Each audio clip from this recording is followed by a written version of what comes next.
नमस्कार दोस्तों, आप सभी लोगों का हार्दिक स्वागत है मेरे YouTube चैनल पे।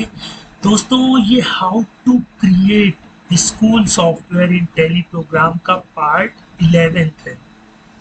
आज के ट्यूटोरियल में हम लोग मंथ वाइज पेंडिंग रिपोर्ट, ठीक है, कैसे व्यू कर सकते हैं उसके विषय में स्टडी और चर्चा करेंगे। और फिर नेक्स्ट टाइम हम लोग इसका पूरा कंप्लीट कोड अंडरस्टैंड करेंगे, एनालिसिस करेंगे। तो जैसा कि आप लोग स्क्रीन पर देख रहे हैं, मंथ वाइज ये जो मेन्यू आइटम मैंने बनाई अप्रैल से लेकर के मार्च तक, ये कैसे बनी है दोस्तों, ये आप सभी लोग जानते हैं। और अगर नहीं भी जानते हैं तो ये मेरा पार्ट 11th है। आप मेरे पार्ट फर्स्ट से लेकर के और इस चैप्टर तक देखिए, आपको मेन्यू कैसे बनाते हैं ये अंडरस्टैंड हो जाएगा। और इसके साथ साथ में पार्ट 12th में इसका कोड भी आप लोगों को शो कराऊंगा। तो हम जैसे ही अप्रैल मंथ पर क्लिक करते हैं तो हमारे सामने एक ये स्क्रीन ओपन हो जाती है। सॉरी दोस्तों, एक ये स्क्रीन ओपन हो जाती है, ठीक है। अब टैली में कोई भी स्क्रीन हो, वो इन 5 चीजों से मिलकर बनती है। ये तो हम सभी लोग जानते हैं, report, form, part, line, field. लेकिन मैं ये आपको बार बार इसलिए बता रहा हूँ ताकि आप लोग कभी भी लाइफ में कंफ्यूज ना हो कि जो टैली की स्क्रीन है वो किन चीजों से मिलकर बनी है, ठीक है। अब मैं ये बार बार इसलिए बता रहा हूँ, देखिए अभी हम लोग डिफिनीशंस को अंडरस्टैंड कर रहे हैं, फिर इनके एट्रीब्यूट को भी सीखेंगे। और वो भी मैं दोस्तों आप लोगों को स्कूल सॉफ्टवेयर की मदद से ही बताऊंगा कि रिपोर्ट के एट्रीब्यूट क्या होंगे, फॉर्म का एट्रीब्यूट, पार्ट का, लाइन का और फील्ड का, ठीक है। हर डिफिनीशन का एक कंपलसरी एट्रीब्यूट तो होता ही है, अगर हम लोग नहीं लिखेंगे तो वो एरर शो कर देगा। जैसे रिपोर्ट का एट्रीब्यूट, एक एट्रीब्यूट कंपलसरी है और उसको हम लोग फॉर्म बोलते हैं, ठीक है।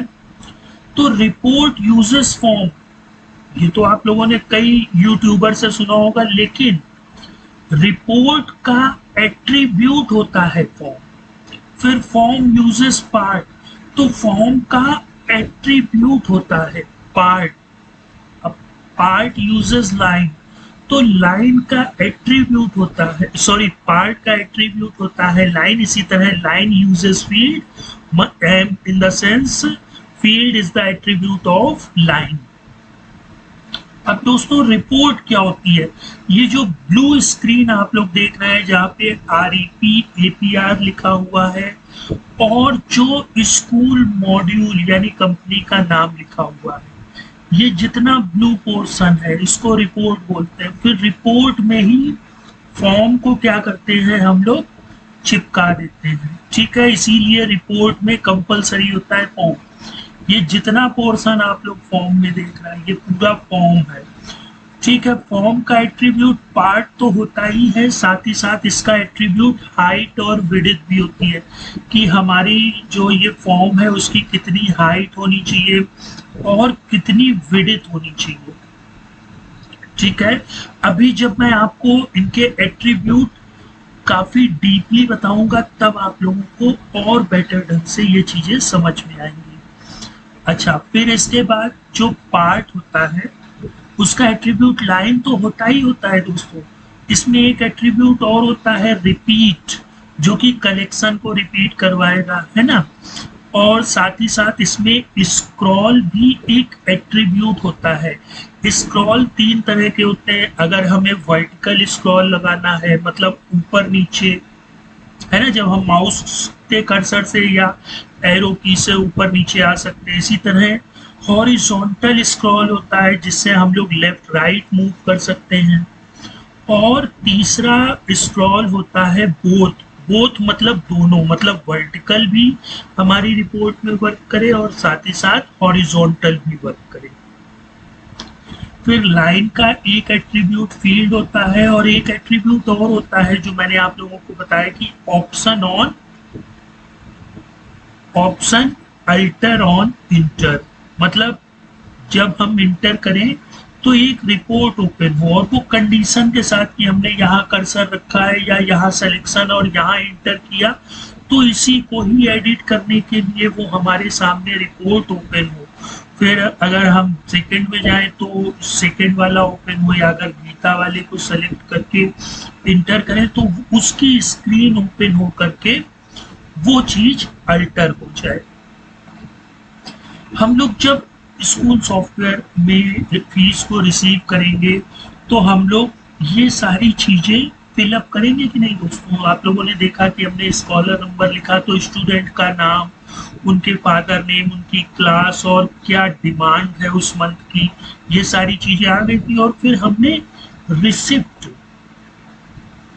डाली कि उस पर्सन ने कितनी फीस हमें पे की, तो ये एक टेबल में जाकर के सेव होता रहता है।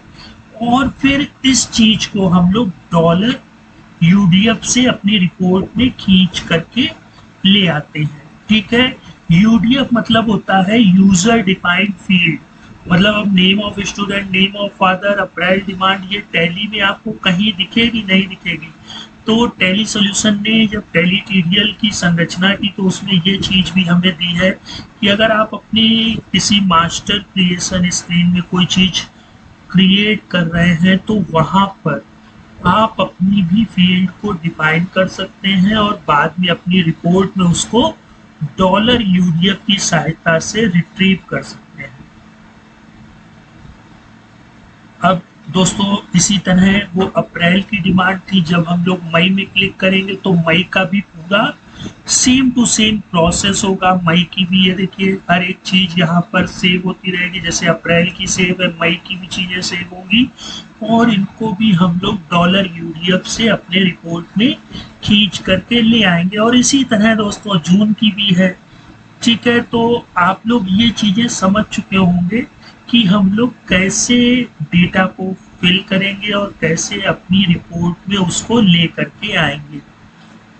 अब जो हमारा ये पार्ट है इसको हम लोग 2 लाइनों में डिवाइड करेंगे। ठीक है, पूरी रिपोर्ट का सारांश इसी टॉपिक पर है कि हम लोग जो पार्ट है उसमें 2 लाइनों का यूज करेंगे। पहली लाइन जो सबसे ऊपर आप लोग देख रहे हैं इसको टाइटल लाइन कह सकते हैं। क्यों टाइटल लाइन कहेंगे? क्योंकि यहाँ पर आप लोग देख सकते हैं टाइटल्स हो रहा है, जैसे SR, serial number, scholar number, name of student, name of father, जुलाई की क्या डिमांड, मतलब जिस मंथ की भी हम लोग देखना चाहे है ना, तो ये तो टाइटल लाइन हो गई। और इसके नीचे जो ब्लू बॉक्स में है इसको हम लोग बोलते हैं डिटेल लाइन। ठीक है, तो ये पूरा पोर्शन तो पार्ट का है ना, लेकिन इसमें हमने 2 लाइनें ले ली। अब जरूरी नहीं है कि हम 2 लाइनें लें, हम 5000 लाइनें भी ले सकते हैं एक ही पार्ट में। एक ही फॉर्म में हम लोग कई पार्ट ले सकते हैं, एक पार्ट में कई लाइन ले सकते हैं और एक लाइन में कई फील्डें ले सकते हैं। ठीक है, अब इन दिस लाइन दोस्तों जो ब्लू कलर की लाइन है यही इंपॉर्टेंट लाइन है। यहीं पर ही हमारी लाइन का एक एट्रीब्यूट होता है रिपीट कलेक्शन, है ना। ये तो कलेक्शन में जाकर के सेव है। अब इसको हम लोग क्या कर रहे हैं, रिपीट कर रहे हैं। रिपीट मतलब 1 बार, 2 बार, 3 बार, 4 बार, 5 बार, 5000 बार, 10,000, जितनी बार कलेक्शन में वो चीजें सेव होगी ये रिपीट फंक्शन क्या करेगा, लाइन एट्रीब्यूट का जो रिपीट होता है वो कलेक्शन से खींच करके डॉलर सिंबल की सहायता से हमारी रिपोर्ट में ला करके चिपका देगा। ठीक है, अब दोस्तों इसके अलावा एक चीज और ध्यान से समझनी है कि जब भी हम लोग कोई ऑब्जेक्ट लेंगे, ठीक है, तो वो ऑब्जेक्ट में हम लोग क्या करेंगे कि डेटा को यूजर फीड करता रहेगा, वहां पर वो डेटा जाता रहेगा। ठीक है, तो जो फील्ड का एट्रीब्यूट होता है सेट एज, ये जितनी भी फील्डें होंगी डिटेल लाइन की फील्डें, ये ऊपर वाली लाइन टाइटल की फील्डें हैं और नीचे वाली डिटेल लाइन की फील्डें हैं, इनमें हम लोग सेट एज करा देंगे इन यूडीएफ को। इस विषय में बहुत ही ध्यान से जानकारी रखनी है कि किस फील्ड में जब हम लोगों ने फीस रिसीव फीड किया तो वहां पर नेम ऑफ स्टूडेंट को किस यूडीएफ में सेव रखा, नेम ऑफ फादर का यूडीएफ क्या है, जुलाई डिमांड का या किसी भी मंथ की डिमांड का यूडीएफ क्या है, रिसिप्ट का यूडीएफ क्या है ना। और बैलेंस तो हम लोग फार्मूले से निकाले लेंगे ना कि set as this UDF minus this UDF is equal to this. आप देख रहे हैं 700 में 600 गए, 100 बचेगा बाकी। ठीक है दोस्तों, तो इस ढंग से हम लोग मंथ वाइज डिटेल को फिलअप करते हैं। अब दोस्तों हम लोग नेक्स्ट टाइम इस पूरे कोड को एनालिसिस करेंगे। पूरा कोड आपको स्क्रीन पर दिखेगा कि आप लोग कैसे month wise pending fees report अपनी टैली में देख सकते हैं। तो दोस्तों अब मैं आप लोगों से विदा लेता हूं और नेक्स्ट टाइम मिलते हैं एक बेहतरीन टॉपिक के साथ। तब तक यूट्यूब पर बने रहिए, यूट्यूब देखते रहिए, प्रसन्न रहिए और लर्निंग करते रहिए। साथ ही साथ फ्रीलांसिंग भी करने की कोशिश करते रहिए। वो आप लोग जरूरी नहीं है फ्रीलांसिंग ऑनलाइन ही करें, आप ऑफलाइन भी कर सकते हैं किसी भी एक पर्टिकुलर सब्जेक्ट को उठा करके। ठीक है, फ्रीलांसिंग आप खुद भी करके अर्न कर सकते हैं या एज अ ठेका, ठेका इन द सेंस कि अगर आप किसी पर्सन को कोई काम करवाना है तो आप उससे कॉन्ट्रैक्ट ले सकते हैं और अदर पर्सन को दे सकते हैं। उससे 100 रुपये लेंगे, अदर पर्सन को 80 रुपये देंगे और उससे वर्क करा करके नीडी पर्सन को दे देंगे, 20 रुपये आप अर्न कर सकते हैं। तो इसके लिए दोस्तों आपको ही मेहनत करनी होगी। बाकी फ्रीलांसिंग की साइट भी है, वहां पर लाखों करोड़ों लोग हैं, कंपटीशन काफी है, वर्क इतना है नहीं जितने लोग करने के लिए रेडी हैं। तो वर्क पर फोकस करें। नॉलेज गेन करना अच्छी चीज है, लेकिन वर्क पर अगर आप लोग फोकस नहीं कर रहे हैं तो फिर आप लोग फ्रीलांसिंग नहीं कर सकते। आप लोग अपने माइंड में ये बना के रखिए कि नहीं मैं तो सब कुछ कर सकता हूँ, ठीक है, और फिर फ्रीलांसिंग में कूद पड़िए। आप सॉफ्टवेयर बना सकते हैं, आप ऐप बना सकते हैं, आप कुछ भी कर सकते हैं, ठीक है, बस आपको काम मिलना चाहिए। आप कर सब लेंगे, नहीं कर पाएंगे तो ये ग्लोब है दोस्तों, यहाँ नॉलेज एक से एक बंदे नॉलेजफुल पड़े हुए हैं, बस उनको वर्क की जरूरत है। अगर आपको कहीं से भी कोई वर्क मिलता है तो उसको इग्नोर मत कीजिएगा। आप दुनिया को बताइए मैं सब कुछ कर सकता हूँ, ठीक है। यही अगर आपने वो वर्क उनको करके दे दिया तो फिर आगे आपकी गुडविल बेस्ट होगी और वो फिर आपको जो भी उनके पास वर्क आएंगे वो आपको जरूर करने को देंगे। तो दोस्तों आज के टॉपिक को हम लोग यही फिनिश करते हैं और नेक्स्ट टाइम मिलते हैं। Good bye.